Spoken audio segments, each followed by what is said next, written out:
اللهم صل على سيدنا ومولانا محمد أفضل صلواتك بعدد معلوماتك وبارك وسلم وصل عليه.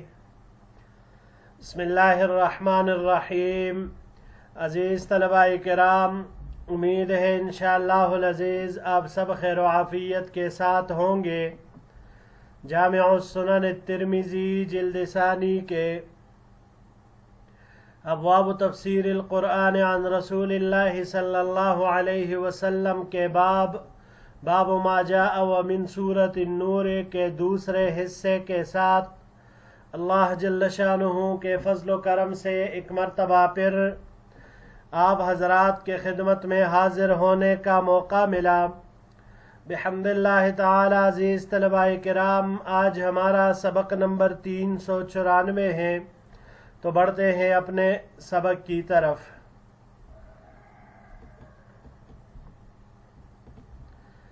وبه قال حدثنا هناد قال حدثنا عبدة بن سليمان عن عبد الملك بن أبي سليمان عن سعيد بن جبير قال. ہمیں روایت کی ہناد نے، انہوں نے روایت کی عبدۃ بن سلیمان سے، انہوں نے عبد الملک ابن ابو سلیمان سے، انہوں نے سعید بن جبیر سے. سعید بن جبیر رحمہ اللہ نے فرمایا: سئلت عن المتلاعنین فی امارت مصعب بن زبیر رضی اللہ تعالی عنہما ایفرق بینہما فما دریت ما اقول. مجھ سے لعان کرنے والوں کے بارے میں پوچھا گیا کہ کیا ان کے درمیان قاضی تفریق کرے گا، اور یہ واقعہ ہے اس وقت کا کہ جب مدینہ منورہ کا گورنر مصعب بن زبیر تھا. تو میری سمجھ میں نہیں آیا کہ میں کیا جواب دوں. فقمت من مکانی الى منزل عبد اللہ بن عمر فاستأذنت علیہ فقیل لی انہ قائل فسمع کلامی فقال ابن جبیر ادخل ما جاء بک الا حاجت. میں اپنی جگہ سے کھڑا ہوا اور عبداللہ ابن عمر رضی اللہ تعالی عنہ کے گھر پہنچا. میں نے ان سے اجازت طلب کی تو مجھ سے کہا گیا کہ وہ قیلولہ کر رہے ہیں. حضرت عبداللہ ابن عمر رضی اللہ تعالی عنہما نے میری بات چیت سن لی، میری آواز سن لی اور پہچان لیا. تو انہوں نے کہا کہ ابن جبیر یعنی تم ہو. تو پھر مجھے اجازت دی کہ تم کسی ضرورت سے ہی آئے ہوگے، لہٰذا آ جاؤ. قال فدخلت فاذا هو مبترش بردعة رحل له. سعید ابن جبیر رحمہ اللہ فرماتے ہیں کہ میں گھر میں داخل ہوا تو میں نے دیکھا کہ آپ اونٹ پر بچھانے کے بورے پر، اونٹ کے اوپر جو بورا بچھایا جاتا ہے اسی کے اوپر آپ لیٹے ہیں. فقلت یا ابا عبد الرحمن المتلاعنان ایفرق بینہما. میں نے پوچھا اے ابو عبد الرحمن، کیا لعان کرنے والوں کے درمیان قاضی تفریق کرے گا؟ فقال سبحان اللہ نعم ان اول من سأل عن ذلك فلان ابن فلان اتى النبی صلی اللہ علیہ وسلم. حضرت ابن عمر رضی اللہ تعالیٰ عنہما نے فرمایا سبحان اللہ، بالکل قاضی کرے گا. اور انہوں نے فرمایا کہ سب سے پہلا شخص جس نے اس مسئلے میں نبی کریم صلی اللہ علیہ وسلم سے دریافت کیا تھا وہ فلاں ابن فلان تھا کہ وہ نبی کریم صلی اللہ علیہ وسلم کے پاس آیا اور عرض کیا یا رسول اللہ صلی اللہ علیہ وسلم ارأیت لو ان احدنا رأى امرأته على فاحشة كيف يصنع ان تكلم تكلم بأمر عظيم وان سكت سكت على امر عظيم فسكت النبي صلى الله عليه وسلم فلم يجبه.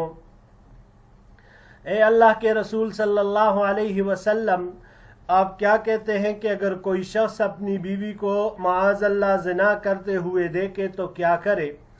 اگر وہ اس کے اوپر کلام کرے یعنی منہ سے کچھ بولے تو بڑی بات بولے گا، یعنی زنا ثابت کرنا مشکل ہوگا کیونکہ 4 گواہ کہاں سے لائے گا. تو ظاہر سی بات ہے اگر تہمت لگائے گا تو پھر اس کو حد قذف لگے گی، تو یہ امر عظیم ہے. لیکن اگر اس بات سے خاموش رہے تو پھر یہ بہت بڑی بات پر خاموش رہنا ہوگا۔ تو حضور نبی کریم صلی اللہ علیہ وسلم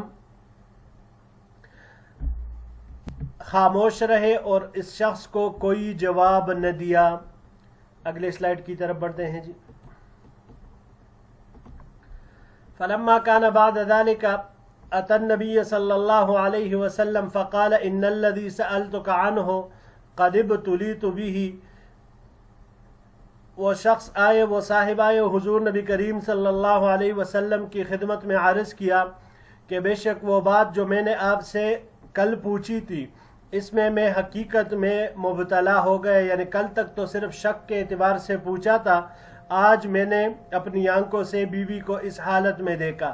فانزل اللہ الآیات فی سورۃ النور، تو اللہ جل شانہ نے سورہ نور کی یہ آیات نازل فرمائی، والذین یرمون ازواجہم ولم یکن لہم شہداء الا انفسہم فشہادۃ احدہم اربع شہادات باللہ حتی ختم الآیات۔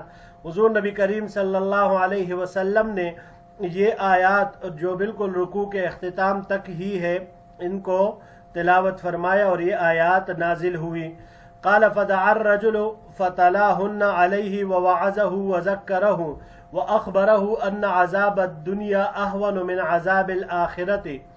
حضور نبی کریم صلی اللہ علیہ وسلم نے اس شخص کو بلایا اور اس کے سامنے یہ آیات تلاوت کی اور اس کو واعظ و نصیحت کی اور بتلایا کہ دنیا کا عذاب آخرت کے عذاب سے بہت ہی ہلکا ہے، یعنی اگر جھوٹا الزام لگایا ہے تو چند کوڑے پڑیں گے، وہ عذاب آخرت کے عذاب سے ہلکا ہے۔ اگر خدا نخواستہ آخرت کا عذاب تمہارے لیے مقدر ہوا تو پھر وہ بہت ہی بڑا ہوگا۔ فقال لا والذی بعثک بالحق ما کذبت علیہا، اس شخص نے کہا نہیں، اللہ کی قسم، اس ذات کی قسم جس نے آپ کو حق کے ساتھ بھیجا ہے، میں نے اس پر جھوٹی تہمت نہیں لگائی، یعنی اپنی بیوی کے اوپر میں جھوٹی تہمت نہیں لگا رہا۔ ثم ثنى بالمرأة ووعظها وذكرها واخبرها ان عذاب الدنيا اهون من عذاب الآخرة۔ پھر حضور نبی کریم صلی اللہ علیہ وسلم نے عورت کو بلایا،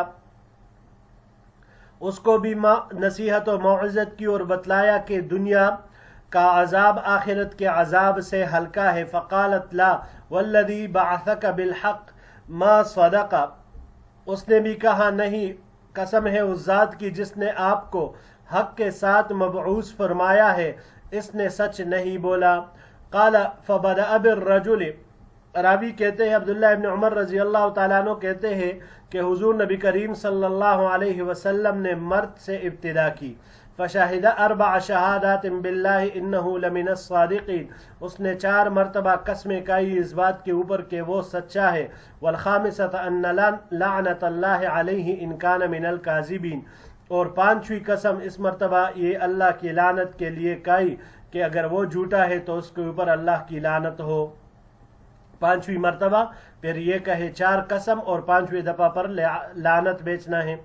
ثم ثنى بالمرأة فشاہدت اربع شہادات باللہ انہ لمن الکاذبین، پھر دوسری مرتبہ میں عورت کو بلایا تو اس نے بھی 4 مرتبہ قسم کھا کر گواہی دی کہ اس کا شوہر جھوٹا ہے، یعنی یہ 4 مرتبہ قسم اس بات کے اوپر کھائے گی کہ اس کا شوہر جھوٹا ہے۔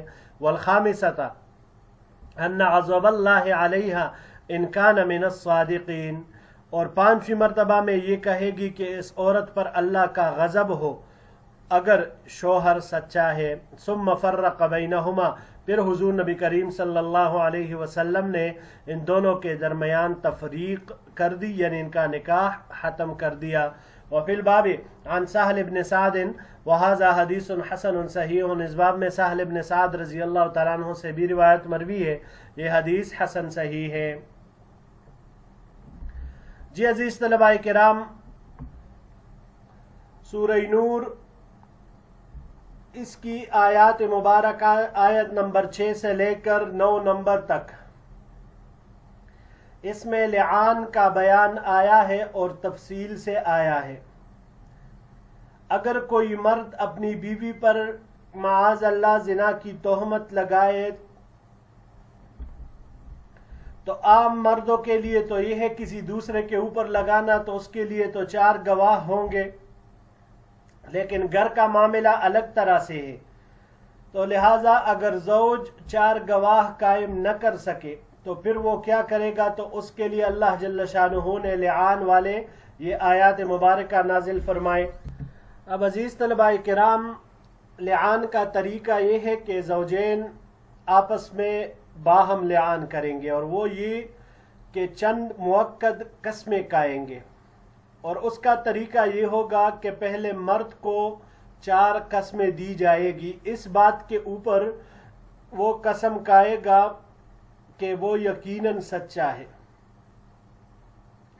5ویں دفعہ پھر وہ یہ کہے گا کہ اگر وہ اپنی اس بات میں اور اس دعویٰ میں جھوٹا ہے تو اس پر اللہ کی لعنت ہو۔ پھر اس کے بعد دوسرے نمبر پر عورت کی باری آئے گی، یعنی اس کی بیوی کی باری آئے گی، تو وہ جب لعان کرے گی تو اس میں 4 مرتبہ وہ قسم اس بات کے اوپر کھائے گی کہ بھئی میرا یہ شوہر جھوٹا ہے، اور 5ویں بار وہ یہ کہے گی کہ اگر میرا یہ شوہر سچا ہے تو اس عورت پر اللہ کا غضب نازل ہو۔ تو جب یہ دونوں 5 مرتبہ اس طرح کر لے، 4 قسمیں اور آخری مرتبہ لعان، تو اس کے بعد اب قاضی ان کے درمیان تفریق کر دے گا۔ اس کے بارے میں ائمہ حضرات میں اختلاف ہے، چنانچہ ائمہ ثلاثہ کے نزدیک لعان کرنے سے خود بخود طلاق واقع ہو جائے گی، اس میں قاضی کی تفریق کی کوئی حاجت اور ضرورت نہیں ہے، جبکہ امام اعظم ابو حنیفہ صاحب رحمۃ اللہ علیہ فرماتے ہیں کہ قاضی زوجین کے درمیان تفریق کرے گا۔ تو گویا کہ یہ مسئلہ امام ابو حنیفہ رحمہ اللہ اور ائمہ ثلاثہ رحمہ اللہ کے درمیان ایسا ہے ایلا کے مسئلے کے برعکس، کہ ایلا میں 4 ماہ گزرنے پر امام ابو حنیفہ صاحب رحمۃ اللہ علیہ کے نزدیک خود بخود طلاق واقع ہوتی ہے، جبکہ ائمہ ثلاثہ کے نزدیک قاضی طلاق دلواتا ہے، جبکہ یہاں پر امام ابو حنیفہ صاحب رحمۃ اللہ علیہ کہتے ہیں کہ قاضی کی تفریق کی ضرورت ہوگی تب نکاح ختم ہوگا، اور ائمہ ثلاثہ کہتے ہیں کہ اس کی کوئی حاجت ضرورت نہیں، خود بخود طلاق واقع ہو جائے گی۔